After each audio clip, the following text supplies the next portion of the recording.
Communicating with children with autism is a huge challenge, and as we observe National Autism Awareness Month, Brentwood Hospital is here with some insight on the issue and some advice for families. So joining us now, we have Michael Smith, Director of Brentwood's Autism Unit. So thank you so much for joining us. Thank you for having me. I appreciate it. Let's help our viewers understand the issue, what a challenge communication can be for a child with autism.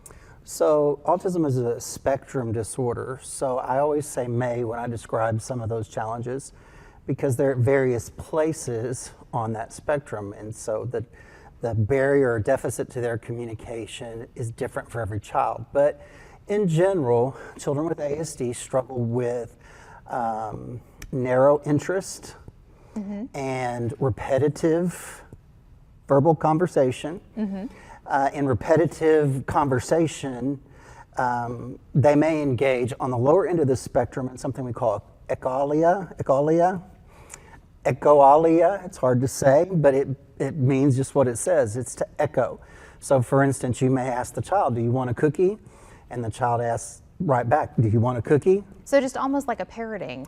Very much like a parroting, and the struggle is trying to figure out what is their cognitive understanding. Is that just a repetitive behavior, or are they not understanding? And it could be both. And so there's also a delayed form of that, where maybe you say, do you want a cookie? The child doesn't answer. 15, 20 minutes later, an hour later, the next day, the child comes to you and says, do you want a cookie? It's an indication that maybe they're wanting to engage in conversation, but they're stuck in that kind of repetitive behavior. There's also scripting. Children with ASD often will see a program or listen to a song on the radio that they like, and they can repeat word for word the script, right? And so you're trying to have a meaningful conversation, and you know, they're quoting a monologue from SpongeBob SquarePants, right? Which can be frustrating. And there's also, with kids with ASD, on the higher end of the spectrum, as they have more verbal behavior, those narrow interests can come into play because they can use vocabulary, they can use words, but they're so focused on what they are interested in that it's hard to get them to engage in any other type of conversation other than what interests them. Some children start reading with autism as early as 3 or 5. Wow. But they may not know what the words mean that they're reading, but they're reading at a 3rd or 4th grade level. They're able to sound all of that out perfectly, but they have no idea what they just read. But the processing, so it leads to a lot of barriers and a lot of frustration on both parties' sides of trying to find the right way to communicate.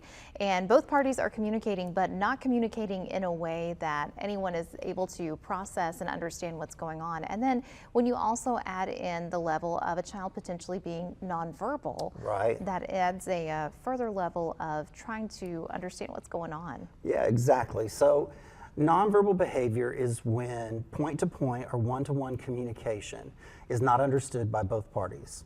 So remember, we talked about that echolalia. We talked about that rigid or repetitive behavior, talking about the same thing over and over. If the child is speaking to you and they lose the listener because those words have no meaning in the context of the conversation, that's essentially nonverbal. Of course, there are those kids that do not speak at all, but technically to be nonverbal means that they don't have the cognitive process. So a lot of kids with ASD choose not to talk, but they may use picture exchange system.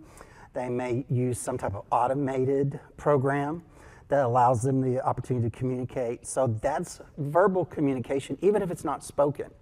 But again, that wide variety of communication can make it really complicated for both parties sometimes to get to what are we trying to communicate with each other. What encouragement do you have for parents that may be going through this and experiencing this frustration and just feel a little lost and aren't sure where to go? Well, I think the first thing that I would say is if you already know that your child has ASD, some of the things that I would encourage you to do are the same things I would encourage you to do with any child. Make the effort to communicate. We often assume that with ASD, with a child that is hyposensitive, they're quiet, they kind of want to stay to themselves, that's what they want. And that may not be the case. So make the effort to engage them in some type of conversation. Pick your moments carefully right? Look for those nonverbals. If they're fidgeting, if they're pacing, if they look upset, that's not the time to approach them. Right, don't push at that point. Wait until they're at a good place. With communication with kids with autism, it's all about being proactive and never reactive. Because if you're dealing with a situation from a reactive perspective, you're going to over-communicate, you're going to correct, you're going to instruct, and that child is already at a place where they've already taken in so much sensory stimulus around them. They're overloaded. They're overloaded, and you're just adding to it. So be proactive.